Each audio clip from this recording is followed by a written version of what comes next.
Podium Podcast. Lo mejor está por escuchar.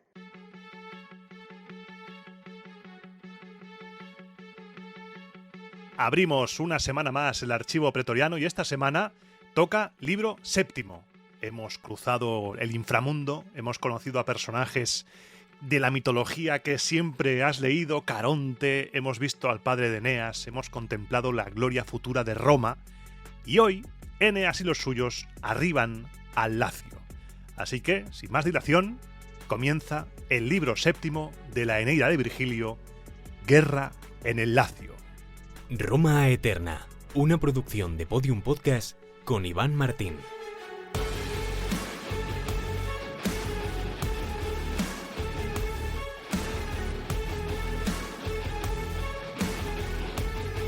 Tú, Cayeta, nodriza de Eneas, también diste con tu muerte renombre para siempre a nuestras playas.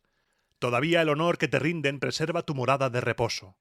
Aún en la gran Hesperia, si algo vale esa gloria, tus huesos continúan designando el lugar con tu nombre. Cumplidas las exequias rituales, elevado el túmulo en su honor, el fiel Eneas, cuando cobra la lámina del hondo mar su calma, despliega velas y abandona el puerto. Van soplando las brisas en la noche. La blancura radiante de la luna favorece su rumbo.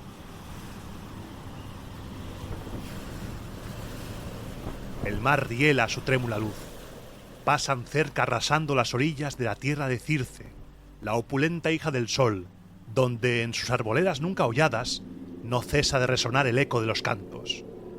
En su mansión fastuosa arde el cedro dorante relumbrando en la noche, mientras pasa y repasa crujiente lanzadera entre los hilos de su tenue trama.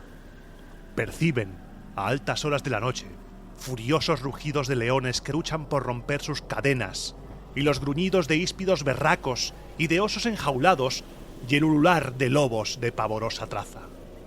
A todos ellos la crueldad de la divina Circe, con sus hierbas de mágico poder, trocó de aspecto humano en figuras y cuerpo de alimañas.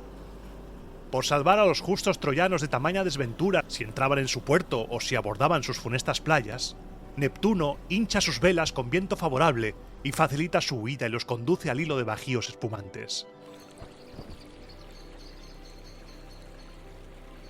Ya empezaban a empurpurar el mar rayos de luz y ya la gualda aurora relumbraba en la altura del cielo, en su rosado carro de 2 tiros, cuando amainan los vientos y cesa de repente hasta el más leve soplo de la brisa.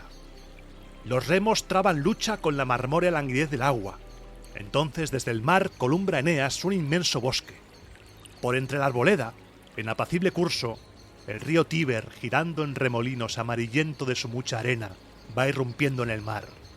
En torno a su corriente, revolando sobre él variadas aves amigas de su orilla y de su cauce, embelesan el aire con su canto. Tienen el vuelo por el bosque.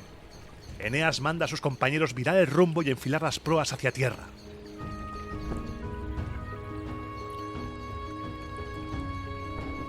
Y penetra, alborozado, en el umbroso río. ¡Ayúdame, Érato!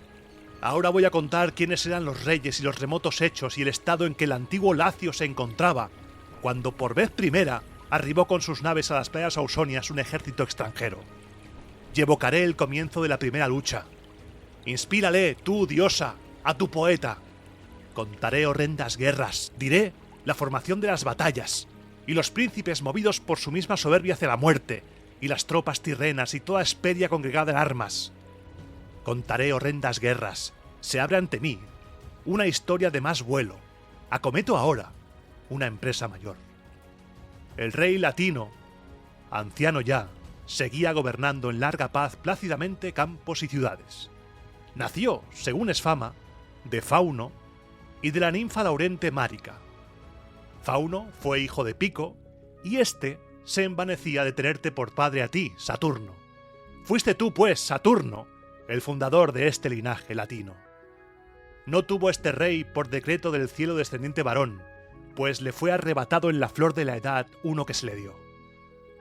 Por heredera de su casa, de sus vastos dominios, le quedó solamente una hija, en sazón ya de esposo, bien cumplidos los años de la edad casadera. Muchos la pretendían por todo el ancho Lacio y por la Ausonia entera.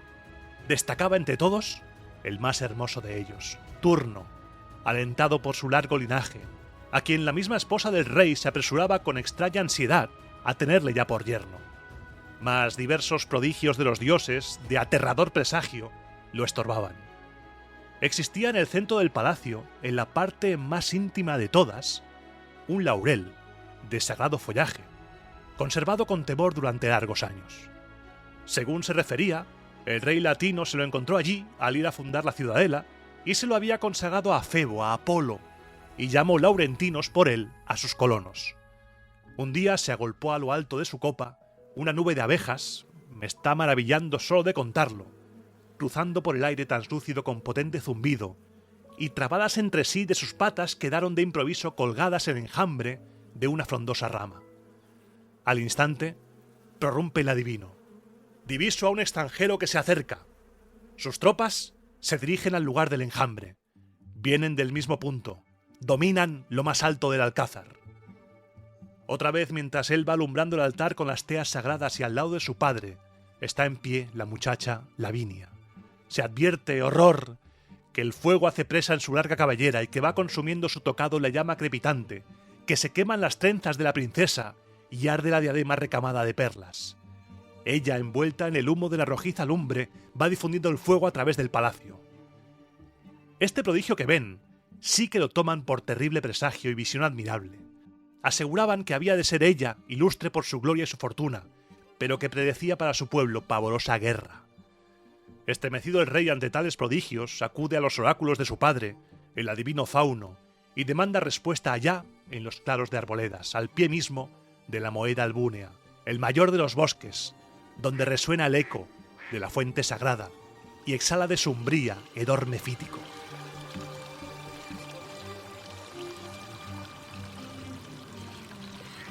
Allí acuden en busca de oráculo en sus dudas los pueblos ítalos y la tierra de Enotria toda.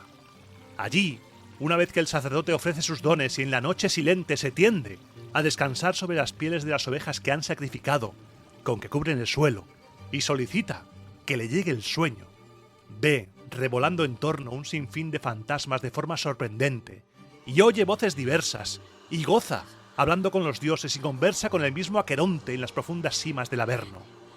Allí fue donde entonces acudió una vez más el mismo rey latino, demandando respuesta, y allí sacrificaba según rito ovejas de 2 años. Yacía el rey entonces acostado en sus pieles y vellones extendidos por tierra. De repente, le llega esta voz desde lo hondo del bosque. «No trates, hijo mío, de casar a tu hija con esposo latino, ni tengas fe en el tálamo dispuesto. Llegarán de fuera quienes han de ser tus hijos, cuya sangre alzará nuestro nombre hasta los cielos. Verán los descendientes de su estirpe girar bajo sus pies sometida a su mando cuanta tierra vista en su carrera al sol por uno y otro océano». Esta respuesta de su padre Fauno, como las advertencias que le hizo en el silencio de la noche, no se avino a guardárselas para sí el rey latino. Así que ya la fama volandera las había esparcido en ancho ruedo por entre las ciudades de la Ausonia, cuando los hijos de Laomedonte ataron sus naves a un ribazo de césped de la orilla. Eneas y los jefes principales, y aúna con ellos el hermoso Julo, se tienden a la sombra de las ramas de un árbol talludo.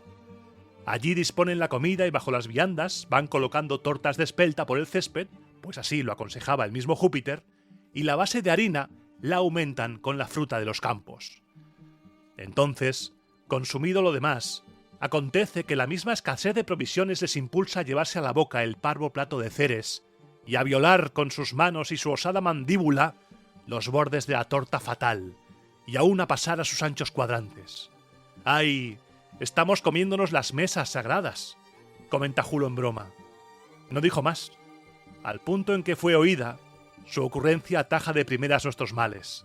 Su padre se apresura a recogerla de los labios de su hijo y en ella se concentra estupefacto ante el poder divino.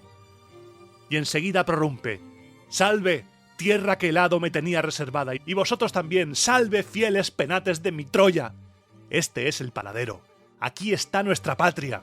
Mi padre Anquises, ahora lo recuerdo, me fió este secreto del destino. Me dijo: hijo, cuando llegado a ignotas playas, una vez consumidos los manjares, te fuerce el hambre a devorar las mesas sagradas, por cansado que te halles, espera encontrar allí morada, y no te olvides de poner con tus manos los cimientos de la ciudad y de montar sus muros de defensa. Esta era el hambre a la que se refería mi padre, la que al cabo debíamos pasar, lo que pondría fin a nuestros duelos. Ea pues, al primer albor del sol, exploremos qué lugares son estos y qué hombres os habitan, dónde se alza la ciudad. Partamos desde el puerto en todas direcciones.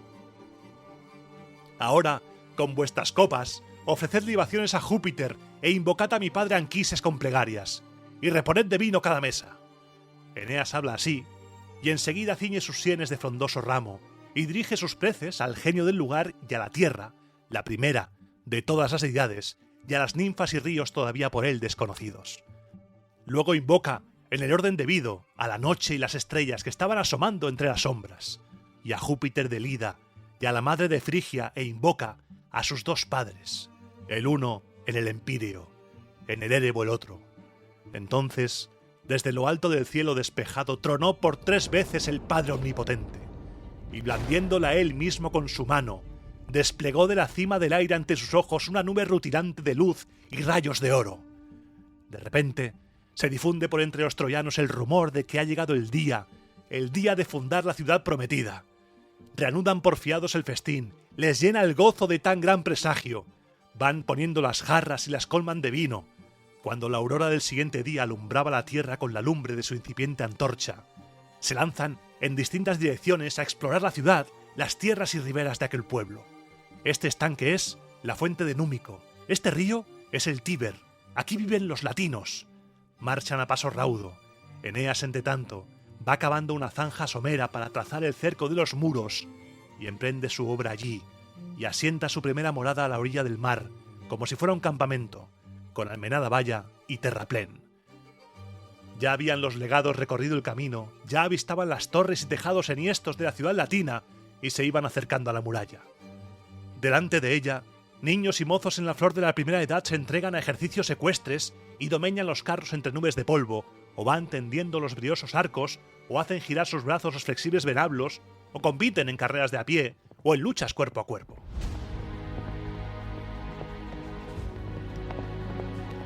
Cuando avanza a caballo un mensajero, y lleva a oídos del anciano rey que han llegado unos hombres talludos de extraña vestimenta. Manda el rey latino que los inviten a palacio. Toma asiento en el centro, sobre el trono de sus antepasados. El palacio del Laurentino Pico era edificio de majestuosa traza, espacioso, enhiesto en 100 columnas. Se alzaba en las alturas de la ciudad, infundía terror el cerco de sus bosques, venerado de atrás por sus mayores. Recibir allí el cetro y alzar por vez primera el fajo de haces era para los reyes señal de buen agüero. Servía este santuario para ellos de senado. Allí se celebraban los festines sagrados. Los nobles tenían por costumbre, después del sacrificio de un carnero, sentarse en largas filas a la mesa. Es más, allí a la entrada figuraban por orden, talladas en cedro venerable, las efigies de los antepasados vetustos. El rey Ítalo, con el padre Sabino, el que plantó la vid, conservaban su imagen la corva podadera, y el anciano Saturno, y la efigie de Jano, el dios bifronte, y de los otros reyes partiendo del primero, y de los héroes que sufrieron heridas en la guerra luchando por la patria, y numerosas armas que colgaban de las puertas sagradas y carros apresados, curvas hachas, y penachos de yelmos y gigantescas barras de puertas, y venablos, y rodelas, y espolones arrancados a naves enemigas. Estaba allí sentado el mismo Pico, el domador de potros, en su mano el bastón augural de Quirino, ceñido de su parvo capote, portaba en su izquierda el escudo sagrado. El mismo Pico, a quien su esposa Circe un día, arrebatada de pasión, golpeándole con su áurea vara, había transformado en ave con filtros venenosos y esparcido variados colores por sus alas. Tal era el templo de los dioses donde, tomando asiento el rey latino en el trono paterno, invitó a presentarse ante sí a los troyanos. Así que entraron, se adelanta el rey a hablarles con afable semblante. Decid, hijos de Dárdano, pues no desconocemos vuestra ciudad y vuestra raza, y habíamos oído de vosotros antes que dirigierais vuestro rumbo hacia aquí. ¿Qué buscáis? ¿Qué motivo o qué necesidad trae las naves troyanas a la costa de Ausonia por el haz verde azul de tantos mares? Tanto si habéis perdido el derrotero como si por la fuerza de alguna tempestad de esas que tantas veces sufren en alta mar los navegantes, Os habéis adentrado en nuestro río, y halláis ahora descanso en nuestro puerto. No rechacéis nuestra hospitalidad, y no desconozcáis que los latinos, el pueblo de Saturno, es justo, no por fuerza ni por ley, sino que se mantiene por propia voluntad fiel a las normas de su antiguo dios. Por cierto, que recuerdo, va haciendo algo borrosa la tradición el paso de los años, que solían contar los ancianos auruncos cómo Dárdano, nacido en estos campos, emigró a las ciudades de Lida en Frigia y hacia Samos de Tracia, la que hoy se llama Samotracia. Él partió, pues, de aquí, de la ciudad tirrena de Córito, el mismo al que ahora acoge en un trono el palacio dorado del cielo rutilante de luceros, y con él acrecienta el número de altares de sus dioses. Dejó de hablar y contestó Ilioneo a sus palabras: Rey, descendiente egregio de Fauno, ni negra tempestad nos ha acosado con sus olas y ha llegado a forzarnos a arribar a tus tierras, ni ha habido estrella alguna que nos hiciera errar rumbo ni playa. Deliberadamente, por propia voluntad, hemos llegado a tu ciudad, desterrados de un imperio, el mayor, que le era dado al sol contemplar otro tiempo en su carrera desde el confín remoto del Olimpo. De Júpiter procede nuestra estirpe. La juventud dardania se ufana de tener por abuelo al mismo Júpiter. Del augusto linaje de Júpiter proviene nuestro rey, Eneas el troyano, el que nos ha mandado a tu palacio. Qué furioso huracán, desatado por la cruel Micenas, irrumpió por los llanos de Lida, y qué encono de helado concitó el choque de dos mundos, el de Europa y el de Asia, lo sabe hasta el que habita en lo más alejado de la tierra, allá donde el océano revierte su corriente, hasta aquel a quien mantiene aislado la zona que se extiende entre las otras cuatro, la del sol despiadado. Tras de aquel cataclismo, navegando a lo largo de tantos vastos mares, venimos a pediros un reducido asilo, para asentar a nuestros dioses patrios y una faja de tierra en que nadie nos dañe, y agua, y aire abierto de par en par a todos. No seremos desdoro de este reino, ni aportaremos a él menor renombre, ni llegará a borrarse nuestro agradecimiento a vuestra hidalga acción, ni pesará jamás a los ausonios el haber acogido a los troyanos con los brazos abiertos. ¡Lo juro! Por los hados de Eneas y el poder de su diestra, probada por igual en la alianza y en las armas y lances de guerra. No nos tengas en menos porque hacia ti tendemos nuestras manos con guirnaldas de paz y con palabras suplicantes. Son numerosos los pueblos y muchas las naciones que pidieron y quisieron lograr nuestra alianza, mas designios divinos con su poder supremo nos forzaron a buscar vuestras tierras. Pues de aquí salió Dárdano, aquí nos llama y nos incita Apolo, con apremiantes órdenes, hacia el tirreno Tíber y el manantial sagrado del Numicio. Además, estos parvos presentes de su anterior fortuna te los ofrece Eneas, son restos rescatados de las llamas de Troya. Este es el vaso de oro con que su padre Anquises vertía en los altares sus ofrendas. Esto es lo que llevaba nuestro Príamo cuando dictaba leyes a la asamblea de sus pueblos siguiendo la costumbre. Su cetro, su tiara sagrada con su veste, obra de las mujeres de Ilión.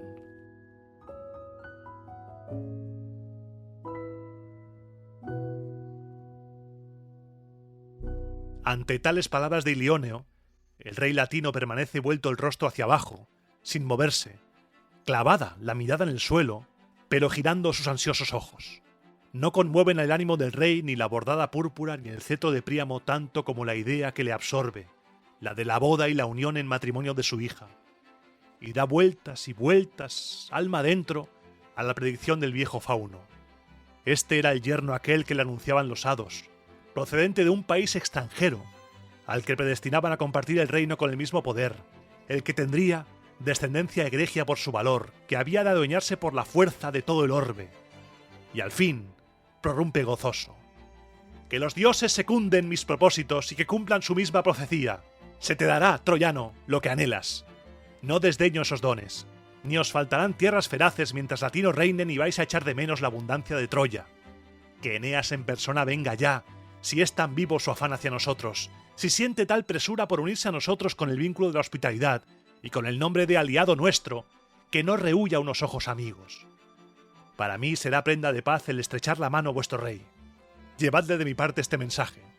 Tengo una hija a la que no me dejan que case con varón de nuestra raza, los oráculos del santuario paterno, ni incontables prodigios de los dioses, que ha de venir un yerno de tierras extranjeras, tal destino vaticina al Lacio, un yerno cuya sangre alzará nuestro nombre a las estrellas. Es ese mismo, a quien designa el hado, así lo creo, y si acierta en su augurio mi intuición, eso es lo que deseo. Dicho esto, elige unos caballos de sus caballerizas, había unos establos espaciosos, 300 potros había ahí de luciente pelo, manda que se lleve a cada uno de los embajadores troyanos un corcel de alado casco, con su gualdrapa de púrpura bordada. Lucen, colgada al pecho, su collera de oro, jaeces de oro, y van tascando entre sus dientes frenos de oro oscuro. Para Eneas ausente, un carro con su tiro, su pareja de potros. Son de raza celeste, resopla su nariz varadas de fuego, de la sangre de aquellos bastardos que logró la astuta Circe cruzando con su yegua los mismos garañones que hurtó a su padre el sol. Estos eran los dones, y este el mensaje del rey latino, con que vuelven montando sus bridones los de Eneas, portadores de promesas de paz. Pero ay, entonces regresaba de Argos, la ciudad de Ínaco, la esposa implacable de Júpiter, señoreando en su carrera al aire, cuando avista desde el cielo, a lo lejos, allá desde el Paquino siciliano, a Eneas jubiloso y a sus naves dardanias. Ve que ya alzan casas, y seguros en tierra, han dejado la flota abandonada, y se detiene. Le punza un dolor en el alma. Menea la cabeza y suelta de lo más hondo de su corazón estas palabras. ¡Ay, raza aborrecida! ¡Hados de los frigios contrarios a los míos! ¿No pudieron sucumbir en los llanos del Sigeo? ¿No pudieron quedar cautivos cuando fueron apresados? ¿No pudieron las llamas de Troya reducirlos a cenizas? No, se abrieron paso a través de las líneas de batalla en medio del incendio. Sin duda mi divino poder yace rendido o he saciado ya mi odio y me he dado el descanso. Pero si cuando fueron lanzados de su patria he tenido el valor de perseguirlos en furia por las olas y oponerme a su ida a lo largo del mar, en vano se ha gastado con los teucros todo el poder del mar y el de los cielos. ¿Y de qué me han servido las Sirtes y Escila? ¿De qué la inmensa embocadura de Caribdis? Han hallado el refugio deseado en el cauce del Tíber sin cuidarse del mar ni de mí misma. Marte logró acabar con la gigante raza de Lápitas y el mismo padre de los dioses entregó la antigua Calidón a las iras de Diana. ¿Qué crimen cometieron los Lápitas? ¿Mereció Calidón castigo tan cruel? Y yo, la augusta esposa de Júpiter, que he podido, ay de mí, no dejar nada que no osara, que a todo me he lanzado y me veo vencida por Eneas. Pues si mi valimiento de diosa no es bastante poderoso, iré en busca de ayuda donde quiera, sin vacilar. Si no logro mover a los dioses del cielo, moveré a mi favor al Aqueronte. No se me da, lo admito, separarle de los reinos latinos. Queda fijo por designio del hado que Lavinia ha de ser esposa suya, pero puedo dar largas e ir poniéndole trabas a ese empeño y puedo desgarrar a jirones los pueblos de ambos reyes. Que paguen la alianza de yerno y suegro a precio de vidas de los suyos. Recibirás en dote sangre troyana y rútula, muchacha. Belona está aguardándote por madrina de boda. No es la hija de Ciseo la única que concibe en su seno una tea y da a luz llamas nupciales. También Venus alumbra un nuevo Paris, y habrá antorchas de muerte otra vez en la Troya que renace. Apenas acabó de decir esto, se dirige con horrendo semblante hacia la tierra. Del cubil de las horribles diosas, de las tinieblas infernales, hace salir a Alecto, la que enluta las almas, la que se regodea con las funestas guerras, la pasión iracunda, la traición, las dañinas calumnias, monstruo odioso a su mismo padre Plutón, odioso a sus hermanas del Tártaro. Tantas formas es capaz de adoptar, tan feroces cataduras, tantas las negras víboras que pululan en ella. Juno le habla, y aguija así su furia. Hazme este menester tú, muchacha nacida de la noche. Préstame este servicio, que mi honor y mi fama no lleguen a salir menoscabados, que los hombres de Eneas no consigan ganarse el alma de latino proponiéndole bodas, ni logren asentarse en tierra itálica. A ti te es dado armar e incitar a la lucha a los mismos hermanos más unidos y arrumbar con el odio las familias y llevar la desgracia y las teas de muerte a los hogares. Tú posees 1000 nombres y 1000 trazas de maldad. Fuerza tu alma fecunda, desgarra la alianza concertada, siembra gérmenes de guerra, que a la par ambicionen, que pidan, que arrebaten los jóvenes las armas. Alecto, sin demora, embebida del veneno de las górgonas, se dirige al Lacio, al prominente alcázar del monarca laurentino, y en silencio planta cerco al vestíbulo de Amata. Ante el arribo de los teucros y la boda de Turno, hervía allí la reina consumida de angustia, de ira mujeril. Contra ella, contra Amata, lanza Alecto una sierpe de las que ciñen sus cerúleas trenzas y la va introduciendo por su seno hasta lo hondo del corazón para que, enfurecida, vaya contaminando en su delirio la mansión entera. La sierpe, deslizándose por entre su vestido y entre sus delicados pechos, sin ser sentida, avanza a sus espiras y, burlando a su víctima frenética, le inocula su huelgo viperino. La monstruosa culebra se convierte en trenzado collar de oro en torno de su cuello, se vuelve cinta de alargado fleco y va anudando así su cabellera y repta escurridiza por sus miembros.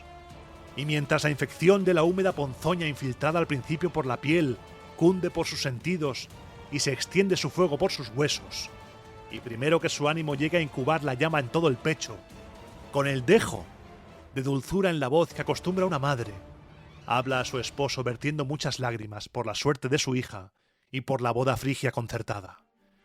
Pero a unos desterrados teucros vas a dar, padre, por esposa, a Lavinia. ¿No sientes compasión de tu hija ni de ti, ni te apiadas de su madre, a la que al primer soplo del aquilón el pérfido pirata dejará abandonada al lanzarse a alta mar llevándose consigo a la muchacha? Pero es que no fue así. Como el pastor de Frigia entró en Lacedemonia y se llevó consigo a Helena, hija de Leda, a la ciudad de Troya. ¿Qué haces de tu solemne promesa? ¿Qué de tu antiguo afecto hacia los tuyos, de tu mano empeñada tantas veces en nuestro deudo Turno? Si lo que se pretende es un yerno de raza extraña a los latinos, y así está decidido y el mandato de Fauno, tu padre, te fuerza a ello, considero, por cierto, tierra extranjera a toda la que no alcanza nuestro mando, y creo que esto dice la predicción divina. Y si se busca el origen primero de su linaje, Turno tiene a Ínaco y a Acrisio por ascendientes suyos y proviene del centro de Misena.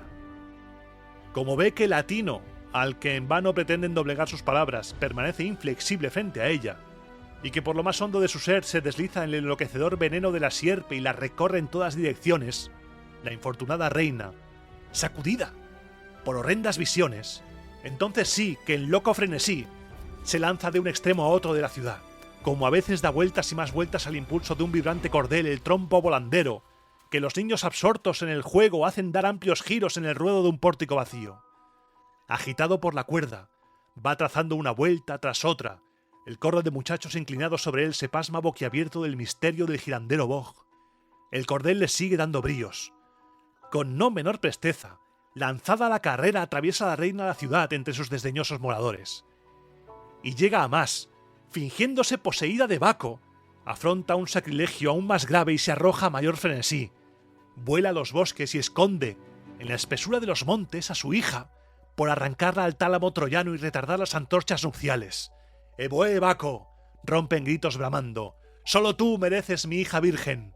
Por ti ella empuña los flexibles tirsos, a ti te honra en sus danzas, por ti deja crecer las trenzas que te tiene consagradas». Va volando la fama, enardece de furia a las matronas, a todas les acucia un ardoroso afán, buscar un nuevo albergue. Abandonan su hogar, dan al viento su cuello y sus cabellos, otras llenan el aire de un tremante ulular y ceñidas sus pieles blanden sus manos férulas enlazadas de pámpanos. La reina, en medio de ellas, empuña enardecida una antorcha de pino llameante y canta el himeneo de su hija y Turno. Va girando sus ojos inyectados en sangre. De repente, prorrumpe Torba. «Oíd, madres del Lacio, donde quiera que estéis. Si por la pobre Amata vuestras almas leales aún conservan alguna simpatía, si os preocupa el derecho de una madre, soltad las cintas de vuestra cabellera y tomad parte en los ritos de la orgía conmigo». Así Alecto va aguijando a la reina sin cesar con el furor de Baco a través de los bosques por entre las desiertas guaridas de alimañas. Cuando le pareció que había ya aguzado lo bastante los primeros venablos de su furia y hecho cambiar los planes y la morada toda de Latino, la triste diosa, sin demora, bate sus foscas alas en vuelo hacia los muros del rútulo arrogante. A la ciudad que es fama fundó Dánae, traída por el noto impetuoso con colonos acrisios. Árdea la llamaron antaño los mayores. Queda aún el nombre ilustre de Árdea, pero no la fortuna, ya perdida.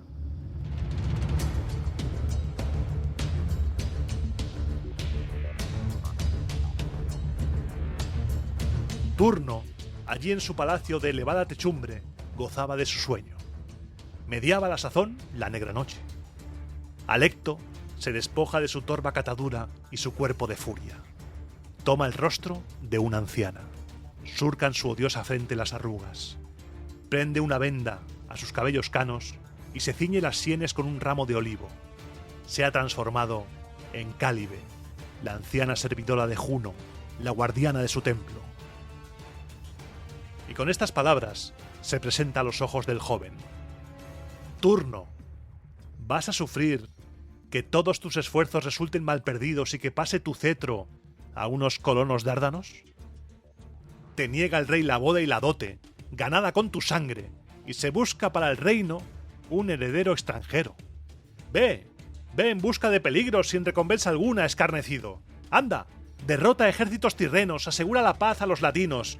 Esto es lo que en persona la omnipotente Juno me manda que te diga sin rebozo, mientras yaces sumido en el reposo plácido de la noche.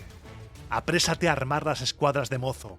Haz animoso que irrumpan por las puertas al combate. Extermina a los caudillos frigios que han fondeado en el hermoso río. Pega fuego a sus pintadas naves.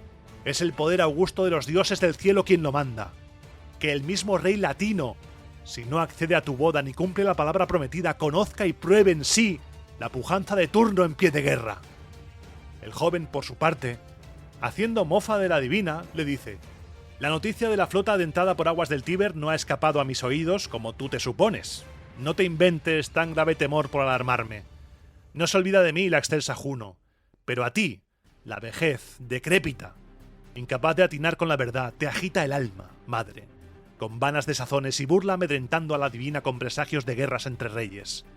Tu tarea es cuidar de las imágenes y templos de los dioses. Que los hombres, que son los que han de hacer la guerra, se encarguen de la guerra y de la paz. De repente un súbito temblor se adueña de sus miembros. Quedan rígidos sus ojos. Tantas sierpes le silban a la Erinis, tan monstruosa apariencia va cobrando. Entonces, revolviendo sus ojos llameantes, rechaza al mozo que vacila y que pugna por continuar hablando. Dos sierpes se le erizan a Alecto entre su cabellera y restalla su látigo y su boca espumante prorrumpe. Pues bien, aquí estoy yo, vencida por los años, incapaz de atinar con la verdad, la anciana, a que amedrentan con presagios de guerras entre reyes. Vuelve la vista aquí. Vengo de donde moran mis horrendas hermanas. Porto guerras y muertes en mi mano. Arroja la antorcha contra Turno, y su sombría lumbre envuelta en humo se la clava en el pecho. Un monstruoso pavor sobresalta su sueño. El sudor que le brota a lo largo del cuerpo va calando sus miembros y sus huesos. ¡Armas pide, armas! Rugiendo enloquecido, busca armas por su lecho y por su cámara. Rabia de sed de hierro, del malvado frenesí de la guerra y ante todo, de cólera. Como cuando la llama de un ramajo hacinado crepita, con fuerte restallido por los costados de un caldero hirviente, y se enfurece. Dentro, el líquido humeante y rompe en borbollones de espuma hasta los bordes y ya no aguanta más dentro su hervor, y el oscuro vapor va volando a los aires. Así Turno, profanando la paz, manda a la flor de sus guerreros que preparen las armas y se dirijan contra el rey latino, que defiendan Italia y arrojen de su tierra al enemigo, que va a enfrentarse a teucros y a latinos. Y diciendo esto, invoca el favor de los dioses. Los rútulos porfían animándose ansiosos a la lucha. A este le atrae la gracia sin par de la belleza y juventud de Turno, a aquel su alcurnia regia, al otro las gloriosas hazañas de su brazo. Mientras inflama Turno de ardimiento y coraje a los rútulos, Alecto agita sus estigias alas en vuelo hacia los teucros. Al hilo de la costa, con una nueva traza, va oteando el paraje donde el hermoso Julo acosaba a las fieras con redes y batidas. De repente, la muchacha infernal infunde rabia súbita a sus perros, transmitiéndoles el olor que les es bien conocido para que, enardecidos, acosen a un venado.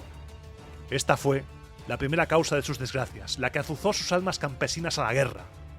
Era un ciervo de arrogante belleza, de profusa cornamenta. Arrebatándolo entre las mismas ubres de su madre, lo criaban los hijos y el mismo padre Tirro, el que pastoreaba los rebaños del rey y tenía a su cargo la custodia de sus campos.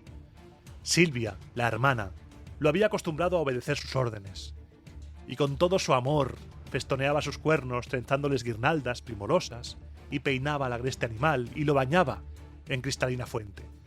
Él, dócil a sus manos, avezado a comer en la mesa de su dueña, vagaba por los bosques tranquilamente y regresaba a casa, al amparo del umbral conocido, por sí solo, aunque fuera la noche bien entrada. Aquel día, mientras el ciervo, lejos, vagaba descarriado, la jauría de Julo, quien andaba cazando, lo acosó enfurecida, cuando iba el animal dejándose llevar por la corriente del río y se aliviaba del calor al amparo del verdor de la orilla. Encendido del ansia de la eximia proeza, Ascanio enderezó la saeta tensando el corvo cuerno. No le faltó a su diestra vacilante la ayuda de la divinidad, pues la caña disparada, con pujante estridor, penetró por el vientre y los ijares. Herido, el animal huye a ampararse en la casa que le era conocida, y se adentra gimiendo en el establo y ensangrentado, llena como implorando auxilio con sus quejidos la morada entera. Antes que nadie, Silvia, la hermana, golpeándose los brazos con las palmas de las manos, pide ayuda y va llamando a gritos a los rudos campesinos. Acuden ellos de improviso, que está oculta la furia repugnante en los silentes bosques. El uno arbola un tizón aguzado a la lumbre, el otro al hombro una nudosa estaca. Lo que encuentra a su paso cada cual, su misma furia lo convierte en arma. Tirro, que estaba entonces hendiendo un roble en cuartos con el filo de unas cuñas, empuña un hacha y jadeante de ira alza en armas su escuadrón.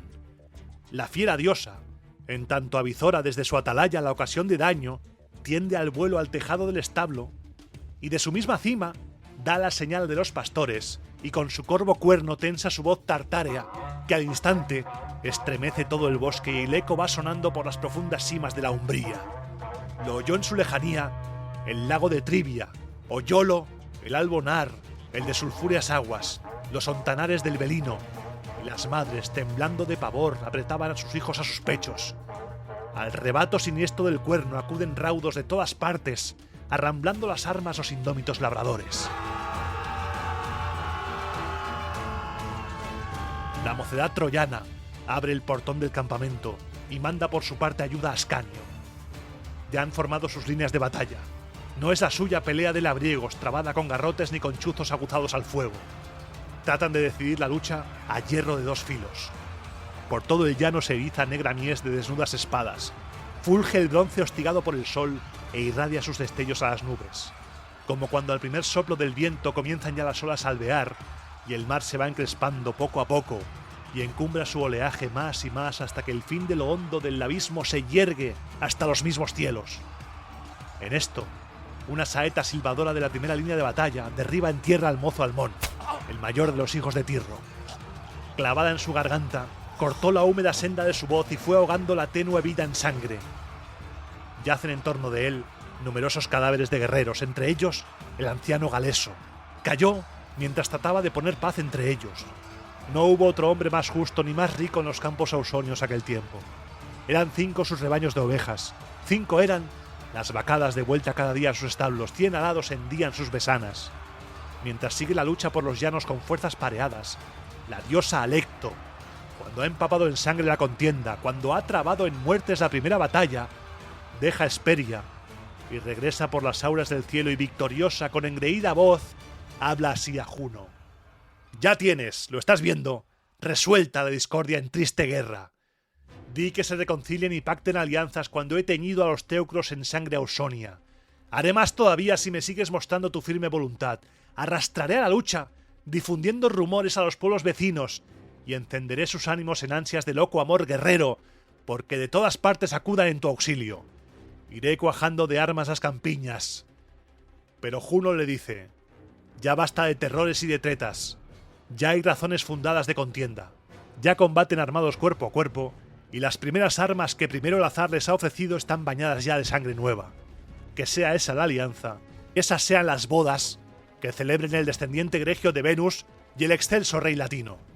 En cuanto a ti, que sigas vagando a tu albedrío por las celestes auras, no creo que lo tolere el Señor poderoso, aquel que reina en la cumbre del Olimpo. Retírate de aquí, que si algún nuevo trance sobreviene, yo lo remediaré. Así es como habla la hija de Saturno. Bate entonces Alecto las alas restellantes de sierpes y, dejando la altura de los cielos, regresa a su morada del Cocito. En el centro de Italia, al pie de altas montañas, hay un paraje célebre, el Valle del Amsancto, que la fama encarece a lo largo de tierras y más tierras. lo ciñe un negro bosque por un lado y por otro con su tupida fronda. Por el fondo, un torrente fragoroso brama en tortuosas gorgas entre peñas. Se abre allí un antro horrendo, respiradero del cruel Plutón, y una sima imponente, por donde el Aqueronte desbordado va exhalando pestíferos vapores. Por allí se embocó la odiosa Erinis, librando de su vista tierra y cielo.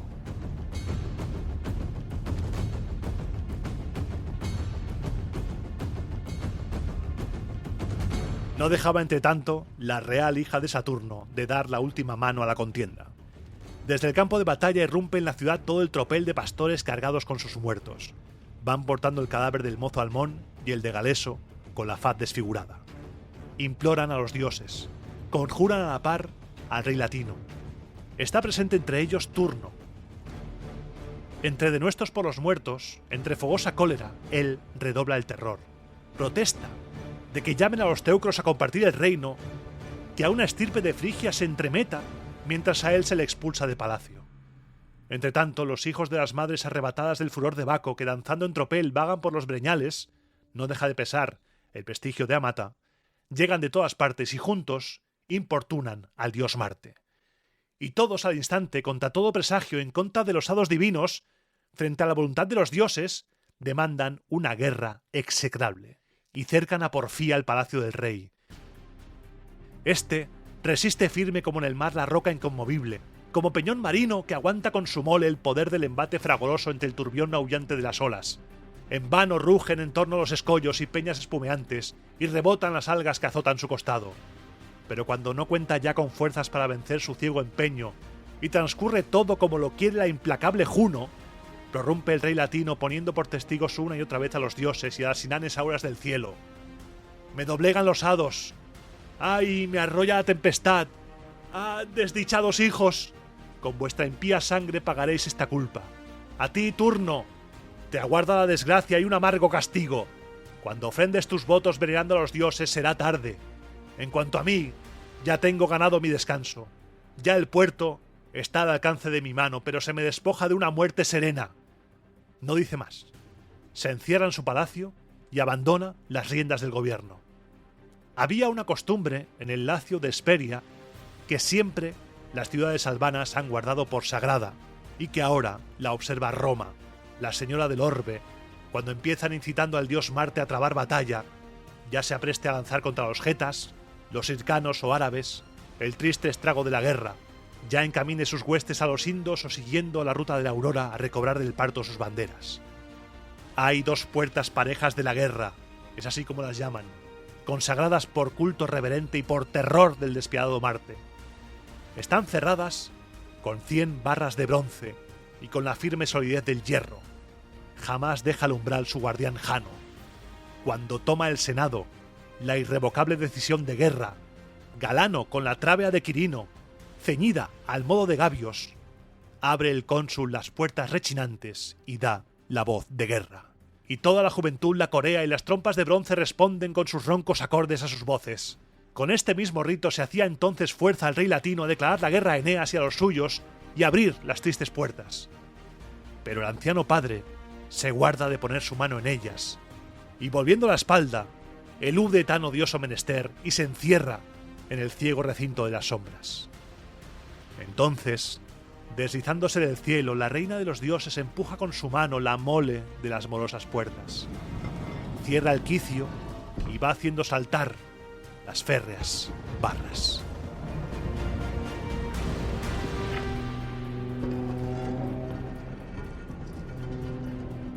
Es un incendio ya toda la Ausonia, antes sosegada, antes inmóvil. Unos se aprestan a correr la llanura como infantes, otros, montando erguidos sus esbeltos potros, galopan ardorosos entre nubes de polvo. Todos se dan a buscar armas. Bruñen estos con pingüe grasa lisas rodelas y abrillantan los dardos. Va afilando el asperón las hachas. Les da gozo portar estandartes y escuchar el son de las trompetas. 5 grandes ciudades plantan yunques y forjan nuevas armas. La poderosa Atina y la engreída Tibur, Ardea, Crustumerio, la torreada Antemnas. Se encomban los pameses con álabes de sauce. Se ahuecan yelmos que los protejan las cabezas. Forjan otros corazas de bronce o laminan con plata maleable pulidas grebas. Su alto aprecio por rejas y por hoces, su amor a los hados, ha venido a parar en esto. Se reforjan en las fraguas las espadas legadas por sus padres. Ya suenan los clarines con raudo arranque, ya desfilan contraseñas de guerra. Uno arrebata de su hogar el morrión, otro unce al yugo los potros que relinchan. Este embraza el escudo, aquel se viste la cota de triple malla de oro y se ciña al costado la espada fiel. Abrid ya el helicón, diosas, de par en par, e iniciad vuestro canto. ¿Cuáles fueron los reyes que alzaron sus banderas? ¿Qué tropas atestaron los campos de batalla siguiendo a cada cual? ¿Qué casta de guerreros floreció en la fecunda tierra itálica? ¿Qué guerras la abrasaron? Vosotras, diosas, lo tenéis presente y podéis relatarlo. A nuestro oído apenas ha llegado más que un hálito tenue de su fama.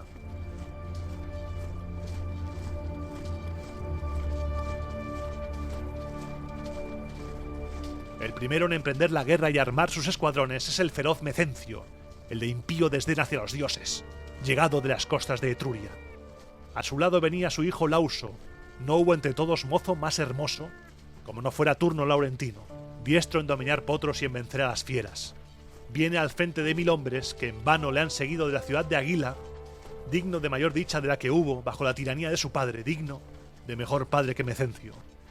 Tras estos, Aventino, luciendo sobre el césped su carro, galano de la palma de la victoria y sus potros vencedores, el hijo hermoso del hermoso Hércules. En su escudo porta el blasón paterno, la hidra ceñida de un manojo de 100 sierpes.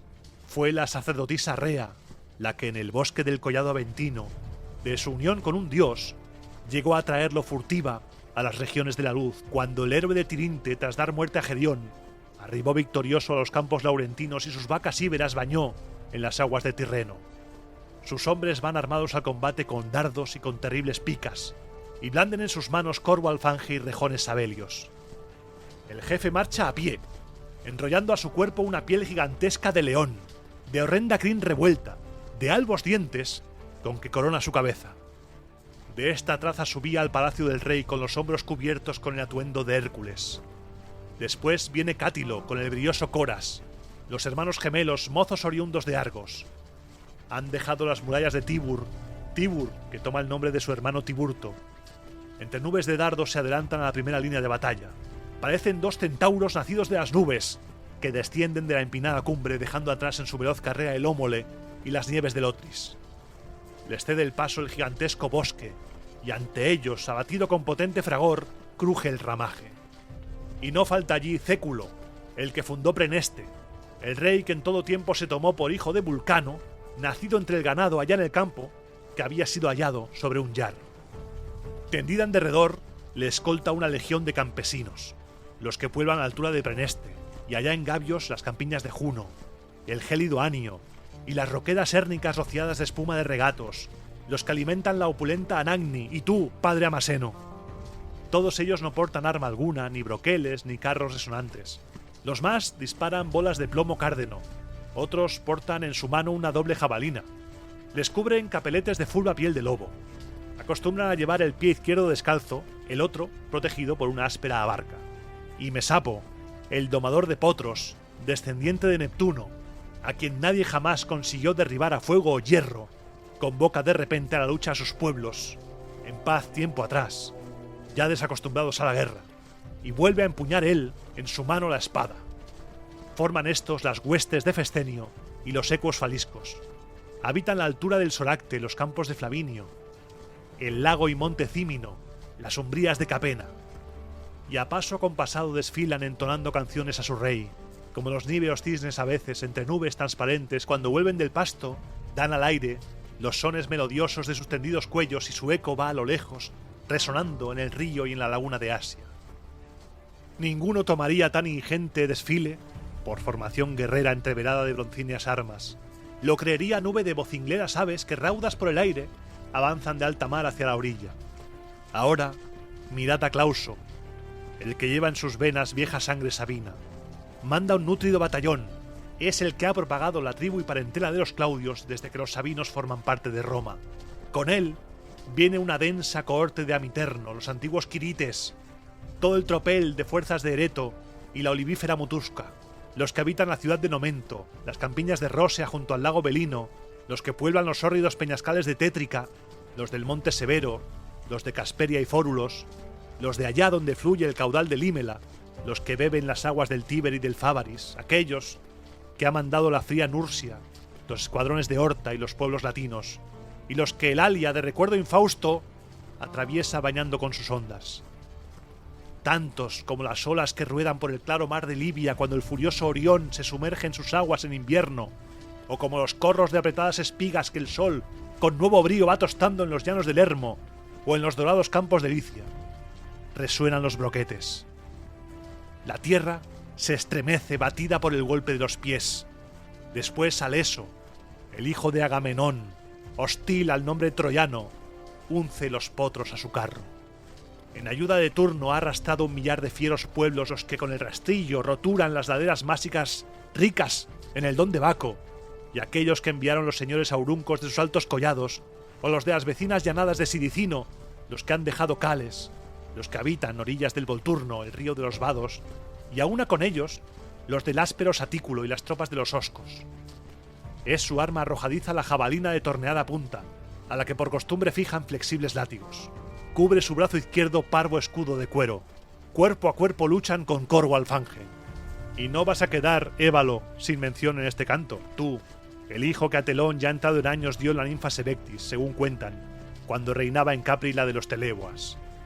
Pero no satisfecho el hijo con los campos de su padre, ya entonces extendía su vasto poderío a los pueblos sarrastes y a los llanos regados por el Sarno, y a los que pueblan Rufras y Bátulo, y a los campos de Celemna, y a los que desde lo alto ve la almenada Abela, cuajada de pomares, guerreros avezados a disparar a usanza teutónica sus clavas.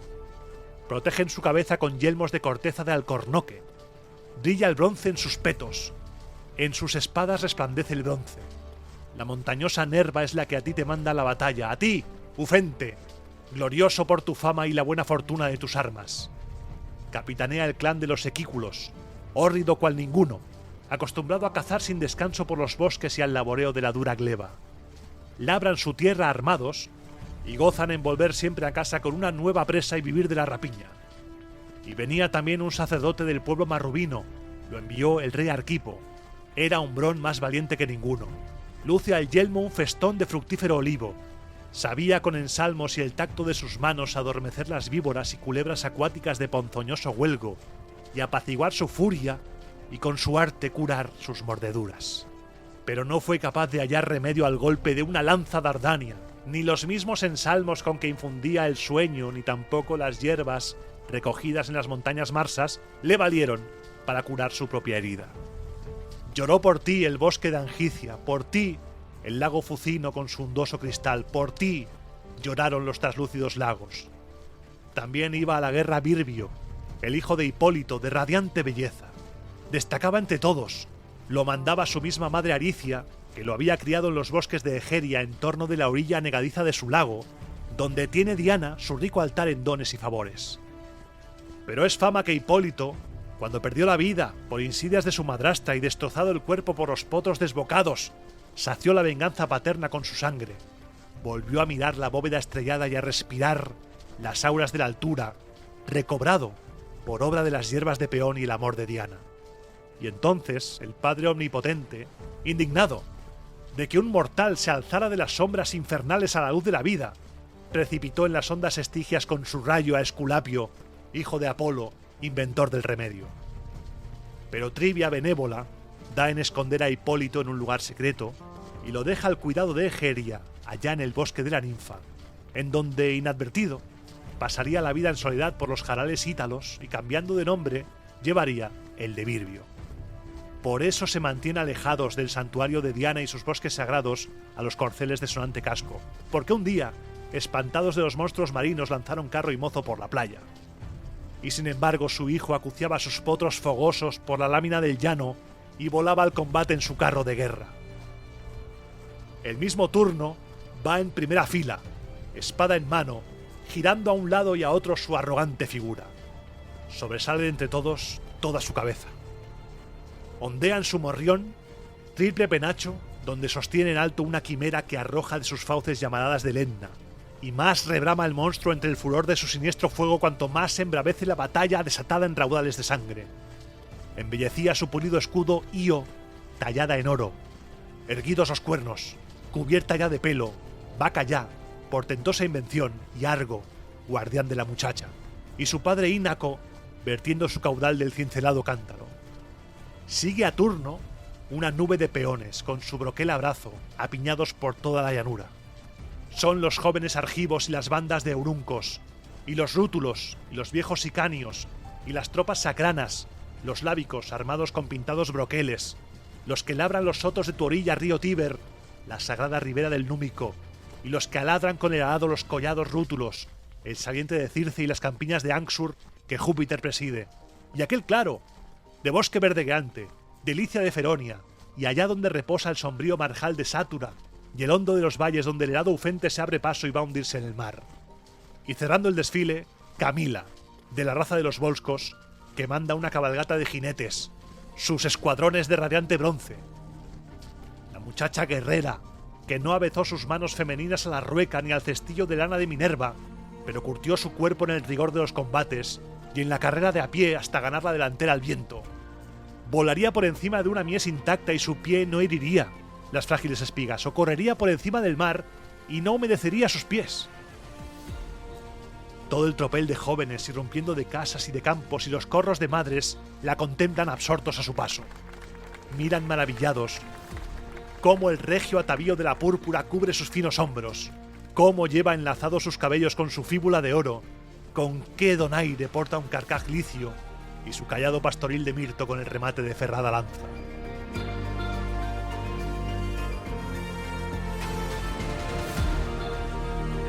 Y con esta última escena, con Camila asombrando a todo el mundo, cerramos el libro séptimo de la Eneida y cerramos también el desfile interminable de enemigos de Eneas, que ha sido esto un reto, porque Virgilio, ponme pausas, por favor, porque madre mía, madre mía. Ha sido un libro que parecía que la cosa iba muy bien, el libro empezó con calma, hola, hemos venido de buen rollo, hemos venido a emborracharnos, el resultado nos da igual, pero después se ha torcido el asunto con Juno, con Turno, con esa otra diosa que ha empezado a emponzoñarlo todo, y a mí me ha gustado mucho porque es un libro muy mitológico. Hemos visto un montón de personajes, un montón de acciones de dioses, está muy bien. Espero que te hayas pasado tan bien como yo grabando esto, porque me está flipando la Eneida, me está flipando. Así que no te entretengo más, muchas gracias por escucharme, y como siempre digo, espero que los dioses te sean propicios en estos 7 días que nos separan, y te espero dentro de 7 días, pasaré lista, en el próximo programa de Roma a Eterna.